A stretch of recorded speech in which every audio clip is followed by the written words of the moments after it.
கலைஞன் அண்ணன் எம்பி அவர்கள் மணமக்களை வாழ்த்தி பேசுவார்கள். மயில் பாண்டியன் எம்பி சிங்கம் அஞ்சாங்க எம்பி அமைதி. பெரியவர்களே, தாய்மார்களே, நான் இங்கு மற்றவர்களைப் போல பலவனா கோபா என்று பேச விரும்பவில்லை. ரத்த சுருக்கமாக பேசி உங்கள் மத்தியே விடைபெற ஆசைப்படுகின்றேன்.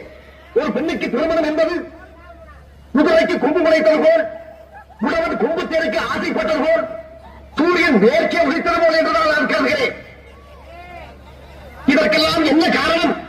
நாம் சிந்திக்காதது ஒன்று மட்டுமே தான் காரணம் என்பதை இங்கே நான் தெல்ல தெளிவாக சொல்லிக் கொள்ள கடமைப்பட்டிருக்கின்றேன். உதாரணத்துக்கு இந்த மணப்பெண் துபலட்சுமி எடுத்துக் கொள்ளுங்கள். திருமணத்திற்கு முன்பு சில வாலிபர்களுடன் ஆற்றங்கரை ஓரத்திலேயோ அல்லது செடி கொடிகளின் வரையிலேயோ அரசு போதலாக சில கசமுசாக்களில் ஈடுபட்டிருக்கிறார். நெருப்பமாயும் கலைத்திருக்கிறார்.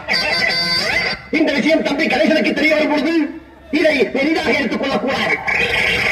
அதேபோல் தம்பி மாப்பிள்ளை கணேசனும் திருமணத்திற்கு முன்பு பல பெண்களுடன் பல ஓட்டல்களில் உல்லாசமாக இருந்திருக்கலாம், ஊழல்கள் செய்திருக்கலாம். இந்த விஷயம் மணப்பெண் லட்சுமிக்கு தெரிய வரும் பொழுது இதை பெரிதாக எடுத்துக் கொள்ளக்கூடாது. இருவருமே பரஸ்பரமாக எடுத்துக் கொள்ள வேண்டும். இன்னும் ஒரு முக்கியமான விஷயத்தையும் நான் இங்கு சொல்லிக் கொள்ள கடமைப்பட்டிருக்கின்றேன். திருமணத்திற்கு பிறகு கணவனுக்கும் மனைவிக்கும் சில நாட்களிலே ஒருவர் பார்க்கும் பொழுது போரடித்து விடக்கூடும். அப்படி போரடிக்கும் தருவாயில் அவர்களுக்கு பிடித்தவன் அல்லது நண்பர்களோ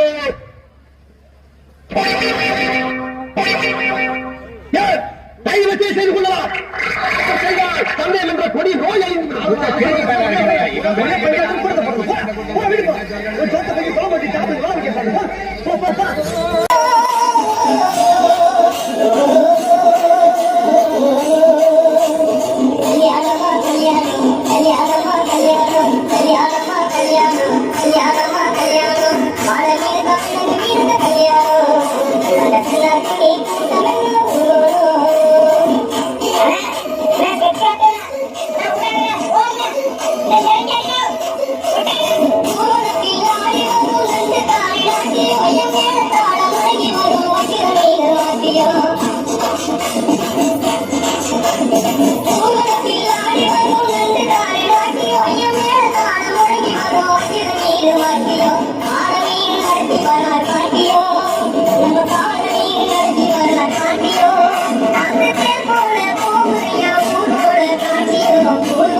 என்ன செக்கு மாடு மாதிரி சுத்தி வர்ற என்ன? எனக்கு ஆ, உன் மேலதான் ஒரு சந்தேகம். ஏன் மேலையா பெருசு? இந்த பஞ்சாயத்தை கலைக்கப்பட்ட பாடு எனக்கு தான் தெரியும். தேவையில்லாம சிறுத்தையை சுரண்டி பார்க்க தாங்க மாட்டேன். போ போ போ போ போ போ. சூடாப்பானா, சுப்ரீம் கோர்ட்டே வந்தாலும் உன்னை ஒண்ணும் பண்ண முடியாதுடா. இதை இப்படியே மெயின்டைன் பண்ணு.